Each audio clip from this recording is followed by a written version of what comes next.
지난 시간에 우리가 구원에 대한 이야기를 나눴습니다. 구원은 전적인 하나님의 선물입니다라고 이야기를 나눴어요. 그리고 하나님께서는 우리에게 구원을 주시기 위해서, 우리를 구원하기 위해서 찾고 또 찾아 일부러 찾아오시는 분이 우리 예수님이시고 우리 하나님이심을 여러분 말씀을 드렸습니다. 그렇다면 여러분, 구원 계속 이야기하는데 구원이 뭘까요? 구원이 뭘까? 여쭤보면 답을 이렇게 안 하시고 갑자기 아무도 저는 어렸을 때부터 계속 그랬던 것 같아요. 구원이 뭐야? 그러면 항상 생각이 났던 게 10원에서 1원 뺀 거예요. 누가 그 얘기를 해주셨어요. 처음 들어보세요? 10원에서 1원 뺀 거요 라는 얘기가 머리에 박혀 있어요. 구원 그러면 그게 먼저 생각이 큰일 났어요. 목사인데 그래도 다른 뭔가 대단한 것들이 생각이 나야 되는데 구원이 뭐예요? 그럼 10원에서 1원 뺀 거예요. 이 농담을 너무 하고 싶은 거죠. 네. 여러분, 오늘 구원이 무엇인지를 함께 이야기를 나눠보도록 하겠습니다. 여러분 혹시 그런 적 있으세요? 하루 종일 하루 일과가 너무 바빴던 거예요. 너무 바빠가지고 핸드폰이 방전이 되도록 충전을 할 생각을 못 할 정도로 핸드폰을 그냥 두고 이렇게 지내는 그런 일들이 있었을 겁니다. 그런데 핸드폰이 배터리가 다 돼버린 거예요.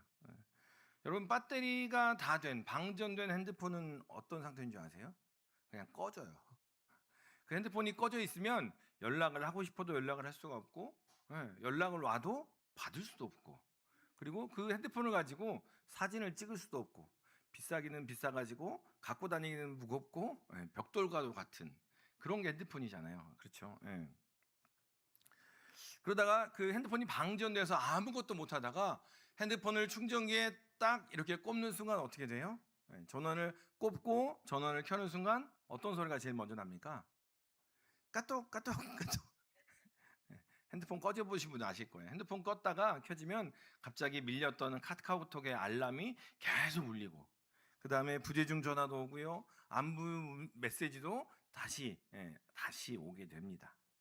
그러니까 충전 연결선을 딱 꼽는 순간 핸드폰이 다시 본래의 모습, 연락을 주고받고 사진도 찍고 기록도 남기는 그 모든 일들을 제대로 할 수 있게 되는 거죠. 충전선이 연결될 때.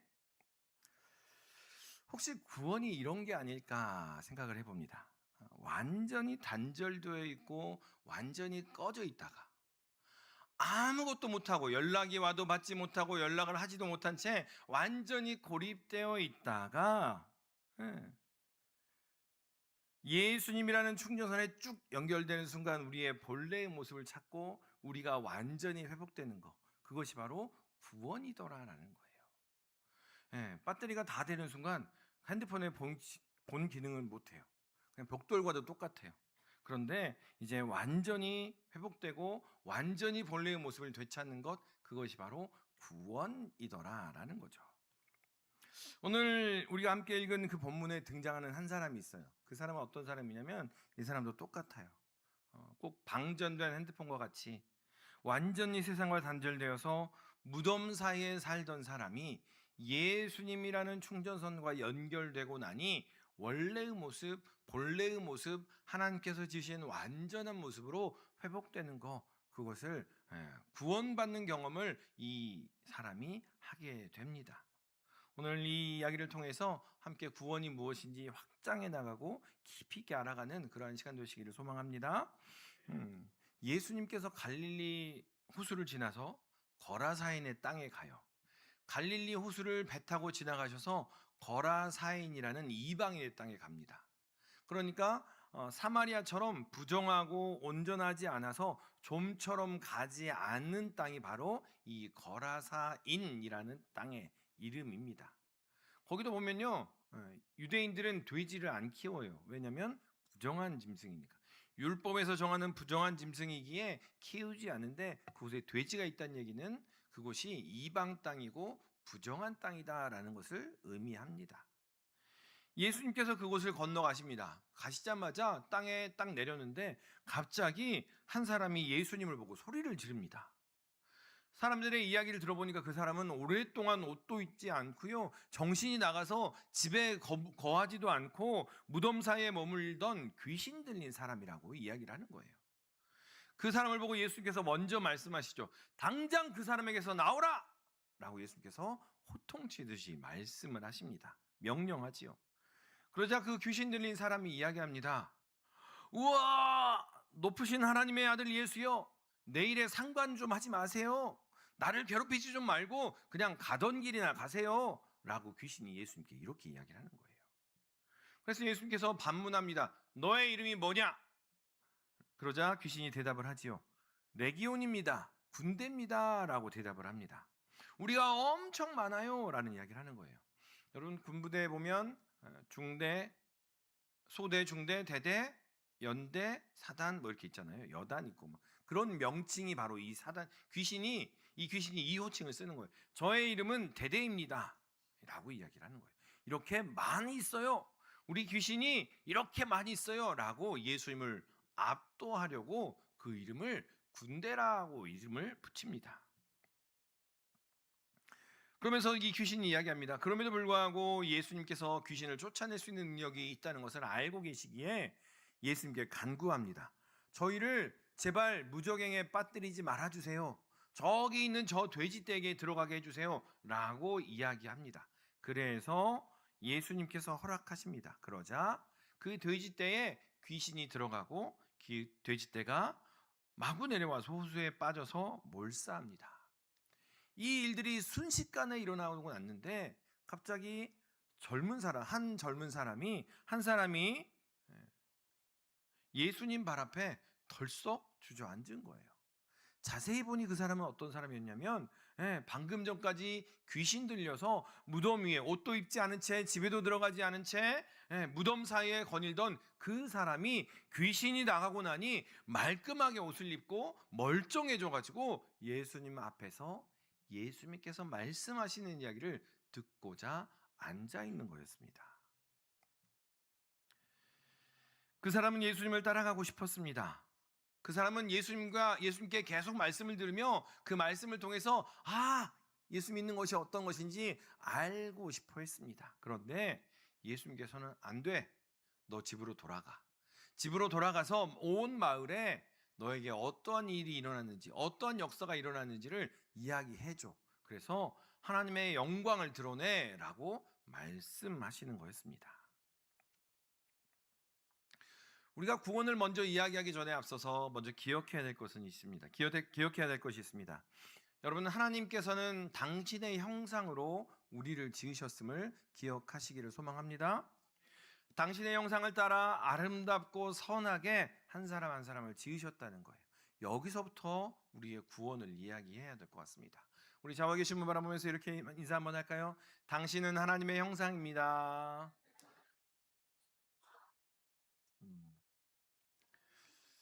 멋지게 머리를 막 늘어뜨리고 막 멋지게 하고 있어서 하나님의 형상이 아니고요. 저같이 생겨도 하나님의 형상이라고요. 지질이 말도 안 들어도 누구의 형상? 하나님의 형상. 등짝을 때리고 또 때리고 싶어도 누구의 형상? 하나님의 형상. 여러분 기억하시면 좋겠습니다. 그런데 우리는 그렇게 하나님의 형상인데 세상은 우리를 그렇게 그냥 두지 않더라는 거예요. 세상은 우리를 본래의 모습대로 하나님의 형상대로 살지 못하게, 그리고 하나님의 집에도 거하지 못하도록 계속 우리를 흔들고 또 흔들고 흔드는 것이 세상의 일들이라는 거예요. 다른 사람들을 짓밟게 하고 억누르게 하며 그들로 하여금 하나님의 형상을 온전하게 지키지 못하게 하는 것, 그것이 세상의 본분이더라는 거죠. 그런데 여러분, 그 모습이 바로 오늘 본문에 이야기하는 이 귀신 들린 사람의 모습이더라라는 겁니다. 우리 27절의 말씀 같이 한번 읽겠습니다. 예수께서 육지에 내리심에 그 도시 사람으로서 귀신 들린 자 하나가 예수를 만나니 그 사람은 오래 옷을 입지 아니하며 집에 거하지도 아니하고 무덤 사이에 거하는 자라. 아멘. 이 사람의 이야기를 읽어보니 누구 같으세요? 귀신 들린 사람의 이야기를 읽어보니 왜 저를 이렇게 쳐다보세요, 여러분? 저 같습니까? 귀신 들린 사람의 모습이 누구 같아요? 나 같더라는 거예요. 우리 같더라는 거예요. 이 시대를 사는 이 사람의 이 시대의 모습, 하나님의 형상을 잃어버린 채 그냥 이리저리 휘둘리는 그 모습이 바로 우리의 모습 같더라는 거예요. 우리 안에 하나님께서는 이미 담아놓고 뿌려놓은 하나님의 형상이 있는데, 그 하나님의 형상은 온데간데 없고 외모만 가꾸더라는 거예요. 예. 그 하나님의 형상은 온데간데 없고 어떤 얼만큼 물질이 있는지, 얼만큼 권세가 있는지, 얼만큼 영향력이 있는지만을 먼저 생각하며 그것으로 다른 사람들을 판단하며 바라보더라라는 거예요. 그리고 이야기합니다. 하나님의 형상이 뭐가 중요해요? 하나님의 형상이 뭔데요? 에이, 영향력 있는 게 중요하고요, 힘 있는 게 중요하고, 그렇게 이야기를 하더라는 거예요. 여러분 먼저 기억했으면 합니다. 우리가 하나님의, 우리 안에 있는 하나님의 형상은 우리의 가진 것과 우리의 모습과 관계없이 우리 한 사람 한 사람을 소중하게 여기는 하나님의 뜻임을 기억하시기를 소망합니다.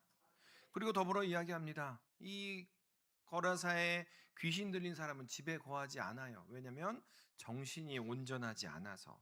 그런데 여러분 기억했으면 합니다. 우리 그리스도인들은 하나님의 집에 거해서 하나님과 함께 해야 비로소 온전한 참 삶의 의미를 알 수 있더라라는 거예요.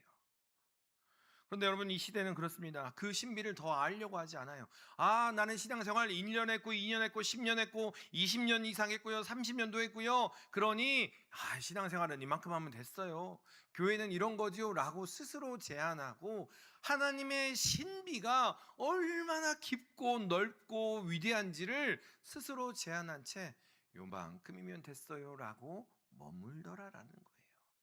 마치 정신 없어서 집에 머물지 않는 그 사람처럼 스스로 제한하고 스스로 그냥 만족하며 자족하며 멈춰 서 있더라라는 겁니다. 그리고 여러분 어떻습니까? 하나님의 형상도 상실되었고 하나님의 집도 잃어버렸으니 우리의 입에서 나오는 게 무슨 얘기만 나와요? 사람을 살리는 얘기가 나올까요? 안 나올까요? 안 나오더라는 거예요. 오늘 이 거라사에 귀신 들린 사람은 무덤 사이에 거했다라고 이야기합니다. 죽음의 냄새가 풀풀 나고요, 사람들로 하여금 깔아지게 만들고 사람들로 하여금 자존감을 무너뜨리는 그 무덤 사이에 거하면서 그 사람을 통해서 사람들은 함께 귀신 들린 모습이 저 모습이구나 라고 생각했을 겁니다. 하나님의 형상을 잃어버린 사람들, 하나님의 집에서 하나님과 함께하는 것을 잃어버린 사람들의 모습이 바로 이러하더라라는 거예요. 우리의 입술과 우리의 말과 삶의 모습을 통해서 사람들을 살려내고 회복시켜야 되는데, 계속해서 나오는 것은 직분이 저런데 왜 저러는 거야? 이야기하기 시작합니다. 사람을 살리는 이야기보다는요, 꼬집는 이야기를 하고요, 사람들을 기쁘게 하기보다는 사람들로 하여금 실족하게 합니다. 성경은 이야기합니다. 다른 사람들을 실족하게 하는 게 얼마나 무거운지, 그 사람의 목에 연자맷돌을 걸고 물에 풍덩 밀어버린 것과 똑같다라고 성경은 이야기해요. 하나님의 형상을 잃어버리고 하나님의 집을 상실한 사람들은 계속 나오는 것들이 그런 것만 나오더라라고 이야기합니다. 그런데 여러분 이 모습, 방금 말씀드린 세 가지 이 모습을 성경은 뭐라고 이야기합니까? 그냥 심신이 약해서 그래요, 의지가 약해서 그래, 그렇게 말하지 않아요. 뭐라고 말합니까? 귀신 들렸다라고 이야기해요. 성경은 분명하게 이야기합니다. 귀신 들렸다라고 이야기합니다. 하나님의 형상, 우리 안에 있는 하나님의 형상에 관심 없고요, 우리 안에 있는 하나님의 뜻 관심 없고요, 우리 안에 있는 하나님의 아름다운 공동체 관심 없고요, 그냥 세상에 의해서 휘둘리는 사람은 세상의 귀신에 이리저리 휘둘리는 귀신 들린 사람이더라 라고 이야기하더라라는 거예요. 다시 말하면 기억했으면 합니다. 우리가 하나님 아닌 다른 것에 귀신 들린 순간 우리는 어떤 존재냐면요, 제 기능을 하지 못하는 핸드폰과 똑같더라는 거예요. 핸드폰 비싼 거 가지고 있는데요, 굉장히 많은 것들을 가지고 다만 행동할 수 있는 능력을 발휘할 수 있는 핸드폰인데 기능이 꺼져버린 핸드폰. 연락해도 연락도 안 되고 연락할 수도 없고 사진도 찍을 수도 없고 게임도 할 수도 없고 아무것도 할 수 없는 벽돌과도 같은 핸드폰이더라라는 거예요. 그런데 여러분 그런 우리에게 예수님께서 찾아오십니다. 그런 우리를 찾아 일부러 갈릴리 바다를 건너서 일부러 거라사인의 땅에 부정한 땅에 예수님께서 찾아가시더라라는 거예요. 여러분, 지난 시간에 이야기 나눴습니다. 삭개오를 찾기 위해서 예수님께서는 여리고로 일부러 들어가셨어요. 그리고 이 거라사에 귀신 들린 사람, 거라사에도 신앙 좋은 사람이 있었을 거예요. 그런데 그 거라사에 귀신 들린 한 사람을 찾기 위해서 갈릴리 바다도 건너고 부정하다고 이야기하는 사람들이 가지 않는 그곳을 일부러 가신 예수님이 오늘 여러분도 찾고 계심을 기억하시기를 소망합니다. 삭개오도 찾아가셨고 거라사의 귀신도 찾아가셨다면 우리에게도 찾아오셨고 찾고 계시고 앞으로도 계속해서 우리를 찾고 또 찾으실 것을 기억하시기를 소망합니다. 그러한 모습, 우리의 모습이 어떠하든지 관계없이 예수님은 우리를 찾기를 원하세요. 만나서 너가 어떠한 존재인지, 얼마나 자유하는 존재인지를 알려주고자 하십니다. 찾아가셔서 먼저 말씀하시죠. 귀신아, 그 사람에게서 나오라! 라고 선포하십니다. 그랬더니 어떻게 되었습니까? 귀신이 나갔습니다. 귀신이 나가고 그 사람은 이제 새로운 삶을 사는 겁니다. 그런데 여러분, 이 귀신 들린 사람은 어떤 생각을 갖고 살았을까요? 아마도 모르긴 해도 사람들은 다 나랑 똑같이 살 거야 라고 여겼을 거라는 거죠. 사람들은 생각합니다. 내가 그러니 다른 사람들도 그럴 거야 라고 막연하게 스스로를 제안하지요. 여러분, 코로 숨 잘 쉬세요? 코로 숨 잘 쉬시죠. 근데 저는 몰랐어요. 제가 코로 제가 이렇게 그 비염이 좀 심해가지고요. 여러분, 설교할 때 제가 긴장을 안 하면 콧소리가 되게 많이 나요. 앵앵앵 그리고 찡찡찡찡 하는 소리가 가끔씩은 나요. 그러면 이제 막 가가지고 식염수로 코 헹구고 또 막 하는데, 제가 이것을 안 게 한참 전이 아니고 최근이었어요. 저는 이상했어요. 그래서 사람들이 다 제가 숨을 그렇게 답답하게 쉬니까 사람들이 다 숨을 그렇게 쉬는 줄 알았어요. 아, 숨은 이렇게 쉬는 거구나. 다 이렇게 쉬겠거니라고 생각을 했는데, 너무 이제 감기가 심하게 걸려서 병원을 갔는데, 병원 가면 코 이렇게 봐주잖아요. 뭐 이렇게 칙칙 뿌리는데 갑자기 콧구멍이 확 열리는 거예요. 전 그때 알았어요. 콧구멍 두 개로 숨을 쉬는 게 이렇게 좋은 거구나. 여러분 다 잘 쉬고 계신 거죠, 코로? 예. 저는 제가 그러니까 다른 사람도 다 그런 줄 알았어요. 그렇게 답답하게. 그러니까 제가 병원 가서 그 칙칙 뿌리는 거 그거 하기 전까지는요, 사람들이 다 그렇게 숨 쉬는 줄 알았던 거죠. 갱년기가 오고 5학년이 되고 6학년이 되면 어디가 슬슬 아파요? 아닌 것처럼 그러지 마세요, 여러분. 무릎도 아프고 허리도 아프고 관절도 아프고 막 그렇잖아요. 그런데 여러분 기억해 보면 처음 아팠을 때 어떠세요? 처음 아팠을 때는 그냥 파스 하나 붙이고 그냥 괜찮겠지라고 지나갑니다. 그리고 파스를 붙이고 나서 괜찮으면 어느 정도 그냥 고통과 그 통증하고 같이 지내요. 같이 지내다가 갑자기 마음을 먹고 병원을 가서 통증에 대한 주사를 맞게 되고, 또 갑자기 그 한의원 가서 며칠 동안 침을 맞게 되면 그 통증이 사라져요. 통증이 사라지고 난 다음에야 통증이 이렇게 힘들었구나라는 것을 알게 되더라는 거예요. 그래서 이렇게 통증이 있는 사람들 사진을 이렇게 보면 어깨가 아프신 분들은 어깨가 약간 불편해요. 머리가 계속 아프신 분들은 표정이 이렇게 막 그래요. 그러니까 우리는 몰라요. 그 통증이 사라지기 전까지는 다 통증이 있겠거니라고 여기면서 그렇게 지내더라라는 거죠. 오늘 본문에 예수님께서 이 귀신을 쫓아내준 사람도요, 귀신이 나가기 전까지는 아마 그랬을 거예요. 그제서야 알았을 겁니다. 자기가 얼마나 오랫동안 귀신에 매어 있었는지를 그제서야 알게 되었다라는 거예요. 오늘 35절 말씀 같이 한번 읽겠습니다. 35절 같이 읽습니다. 사람들이 그 이루어진 일을 보러 나와서 예수께 이르러 귀신 나간 사람이 옷을 입고 정신이 온전하여 예수의 발치에 앉아 있는 것을 보고 두려워하거늘. 아멘. 구원이 뭘까? 도대체 구원은, 예, 오랫동안 옷을 입지 않고 집에도 들어가지 아니하며 무덤가에 살던 사람이 예수님을 만나서 옷을 입게 되고요, 집으로 돌아가게 되고요, 예, 정신이 온전해져서 누구 앞에? 예수님 앞에 머무는 것, 그것이 바로 구원입니다. 이 사람에게 있어서는 그것이 구원이었던 거예요. 그래서 오늘 이야기합니다. 옷을 입지 않던 사람이 옷을 입게 되었습니다. 정신이 온전하지 않아서 집에 거하지 않던 사람이 집으로 갑니다. 그리고 무덤 사이에 거하며 죽음과 함께하던 사람이, 내 안에 더 이상 죽음이 없구나라고 예수님의 발치 앞에 서서 예수님과 함께하는 것, 그것이 바로 구원이라는 겁니다. 옷을 입었습니다. 무슨 옷을 입었을까요? 예, 멋진 옷을 입었을까요?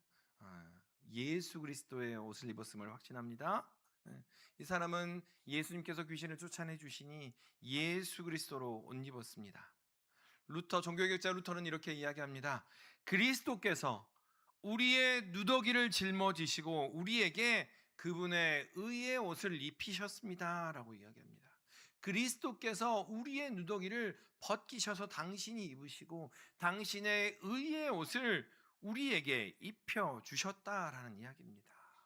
그러니까 다시 말하면 하나님께서 여러분을 보실 때 누가 보일까요? 예수님이 보이시는 거예요. 여러분의 모습을 그대로 보는 것이 아니고요, 우리의 연약함, 부족함, 실수들을 그대로 보는 것이 아니고요, 여러분 한 사람 한 사람을 볼 때마다 예수 그리스도의 형상이 보인다는 것을 기억하시기를 바랍니다. 네, 좌우에 계신 분 바라보면서 이렇게 인사 한번 할까요? 당신이 예수님입니다.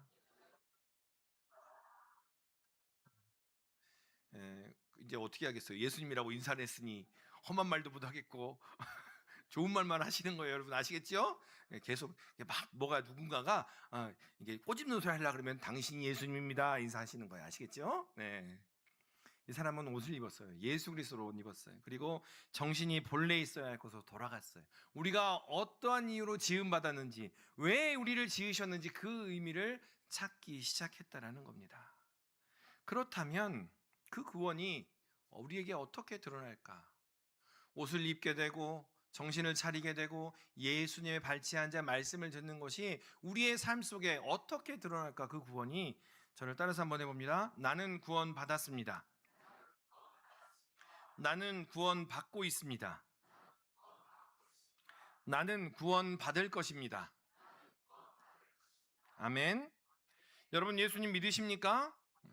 그냥 오신 분도 계실 거예요. 바라기는 오늘 그냥 오신 분들은 예수님 믿는 은혜가 있기를 소망합니다. 예수님께서 나의 구주이 되시며 예수 그리스도로 말미암아 나의 삶의 모든 짐들이, 모든 죄악들이 깨끗하게 되고 예수 그리스도로 말미암아 옷 입게 되었다는 사실을 믿으시기를 소망합니다. 우리는 예수 그리스도의 십자가로 의롭다함을 받았습니다.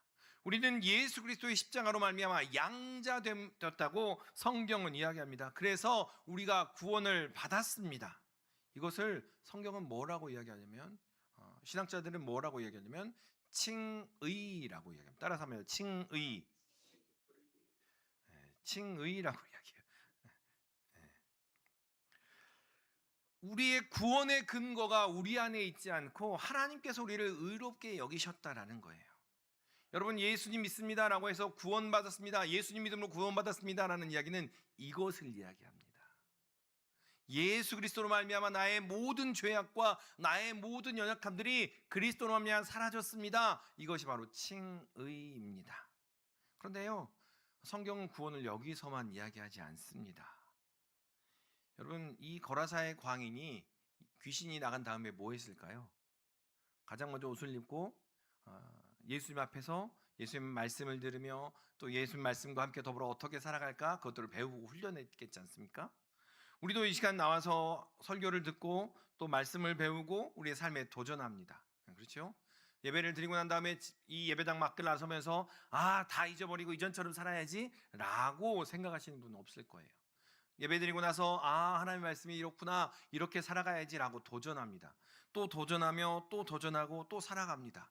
이것을 구원의 한 축 중에 하나인 성화라고 이야기합니다. 따라서 합니다. 성화. 성화. 예수 그리스도를 믿음으로 말미암아 구원이 시작되었는데 그 구원이 온전히 이루기까지 계속해서 구원의 여정이 이어지고 있다라는 거예요. 아, 나는 구원받았으니 내 마음대로 해야지. 그것은 구원이 완성된 건 아니에요. 구원이 시작되었지만 하나님의 예수 그리스도의 은혜로 말미암아 우리의 삶이 하나님의 뜻 안에서 완전하여지며 온전하여지는 것, 성화에 이르는 것, 구원이 이루어지고 있는 것까지 나아가는 것, 그것이 구원의 여정의 두 번째 단계더라라는 거예요. 그리고 구원은 거기서 마치느냐? 아니요, 거기도 아닙니다. 여러분은 우리가 육신이 계속 시간이 지나고 그러면 어떻게 됩니까? 나이 들어 늙어 죽게 되지요. 성경은요 거기서 끝나지 않아요. 하나님의 은혜는 거기서 끝나지 않습니다. 하나님의 구원은 거기서 마치지 않아요. 부활의 아침에 영광스러운 모습으로 우리를 다시 일으킨다라고 성경은 이야기해요. 부활의 아침에 우리 믿는 사람 한 사람 한 사람이 영광스러운 모습으로 주님의 보좌에서 주님과 함께 다시 일어납니다라고 성경은 선포하더라는 거예요. 그것을 영화, 따라서 합니다. 영화, 영화, 구원받았습니다. 예, 이것을 우리는 여러분 칭의에서 머물러 있지 않기를 원합니다. 예수 그리스도의 십자가로 인해서 나는 구원받았습니다. 그런데 그 구원이 아직 완전하지 않으니 내 삶을 쳐서 주님께서 허락하신 구원의 온전한 데까지 이르기를 원합니다. 그리고 그 구원이 주님과 함께 주님의 보좌에 설 때까지 그 영광스러움을 기다리며 기대하며 그렇게 하루하루 살아갑니다. 구원이 바로 이런 거더라는 거예요. 그냥 여러분 구원이요 10원의 1원 적은 게 구원이 아니더라는 거예요. 그 정도가 아닙니다, 여러분. 바라기는 우리 모든 믿음의 식구들이 그 하나님의 영광스러운 구원을 맛보는 은혜가 있기를 소망합니다. 신앙생활 하는데요 억지로 수레바퀴 돌리는 그런 구원의 삶이 아니라 칭의와 성화와 영화를 맛보아서 영광스러운 하나님의 그 능력의 구원의 은혜를 맛보는 우리 모든 믿음의 식구들 되시기를 소망합니다. 바라기는 먼저 기도하십시다. 왜냐하면 구원을 온전히 경험하기 전까지는 우리가 얼만큼 매여 있는지 모르더라는 거예요. 내가 매여 있으니 남들도 매여 있겠지? 매여 있는 게 일반적이겠지라고 생각하며 그 틀 안에 스스로를 가두어 놓더라라는 겁니다. 여러분 그려보시기를 소망합니다. 예수님께서 우리를 구원하시는 그 모습, 칭의와 성화와 영화의 모습으로 우리를 얼마나 더 영광스럽게 하기를 원하시는지, 얼마나 더 함께 하기를 원하시는지 그 모습을 그려보며 그 구원의 모습을 함께 사모하면서 나아가는 우리 모든 믿음의 식구들 되시기를 주님의 이름으로 축원합니다. 다음 시간에는 그렇다면 그 구원을 어떻게 받을 수 있을까? 예수님이 오시면 된다는데 어떻게 구원을 받는지를 함께 나누도록 하겠습니다. 기도하겠습니다.